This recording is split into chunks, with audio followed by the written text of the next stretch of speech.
Kwa sakata hili la Yanga kupeleka bodi ya ligi pamoja na klabu ya Simba kwa kasi, naona sawa, ni haki yake Yanga kwenda kupeleka kesi kule, kwa sababu wanaona kama ameonewa au anastahili kupata haki ambayo anaipigania.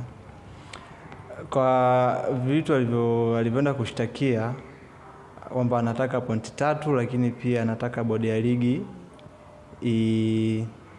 toe maamuzi sahihi kutokana na ule mchezo wa dabi ambao ulitakiwa kuchezwa Simba na Yanga. Kwangu mimi naona kama Yanga ana nafasi ndogo sana ya kushinda ile kesi na kupata kile ambacho anakitaka, hasa pointi 3.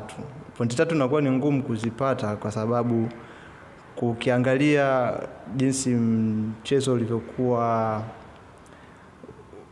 officiated na bodi ya ligi, lakini pia ukiangalia mazingira yaliyokuwepo, ilikuwa ni ngumu kwa Yanga kupewa pointi 3. Kitu cha kwanza, mchezo ulitakiwa kwanza mida saa 11, lakini kwa bodi walitoa taarifa kwamba mchezo umeahirishwa. Sasa hiyo inampa advantage klabu ya Simba kwanza kuwa katika safe zone ya yeye kuwa sio sababu ya Yanga kupewa pointi 3. Lakini pia inambeba klabu ya Simba. Labda klabu ya Simba atakuja kupewa adhabu kutokana na kukaidi mchezo. Ila kwa klabu ya Yanga, yeye atakachokuja kuconsider labda kwake sio kwenye kumwawadi pointi 3. Kumwawadi pointi 3 inakuwa ni ngumu sababu mazingira ya mchezo hayakufuatwa. Cha kwanza, mchezo haukuanzishwa na match officials kutoka bodi ya ligi ambao ndo watu muhimu wa kuamua watoe pointi 3 au wa kuamua mchezo uanze na uishe. Kwa watu wao hawakuwepo muda wa mchezo na kutokea uwanjani. Hicho ni cha kwanza. Kitu cha pili, bodi ya ligi wenyewe walikiri kwamba mchezo haupo na hautachezwa mpaka uchunguzi ukamilike na ataupangia ratiba nyingine ya mchezo. Kwa mimi naona kwa klabu ya Yanga kupeleka mashtaka kasi kwa ajili ya kupewa pointi 3 itakuwa ni ngumu sana kupewa hizo pointi 3.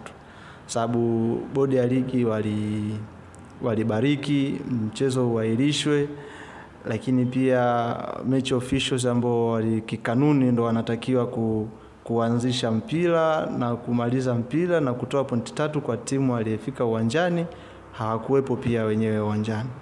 Kwa klabu ya Yanga ni ngumu sana kupewa pointi 3. Lakini kwenye upande wa kushinda kesi siwezi nikazungumzia sana kwa sababu kushinda kesi inaamuliwa na vitu vingi. Wao wana demand kushinda kesi na kupewa haki yao, lakini TFF hatujaona barua aliyoipeleka ya uthibitisho juu ya uchunguzi waliofanya before ile game kuchezwa. Kwa kwangu mimi naona tusubirie bodi ya ligi pia watoe uthibitisho, watoe tamko lao kwa kasi kwamba waliona kitu gani kupelekea mchezo ule wa Simba na Yanga kuahirishwa. Kwa tusubirie majibu ya bodi ya ligi, then baadaye kesi itaendeshwa na kasi na kushirikiana na hizo washtakiwa wengine Simba na bodi ya ligi. Tutajua nini kitatokea, lakini kwa upande wangu sioni Yanga akipewa pointi 3 za mezani.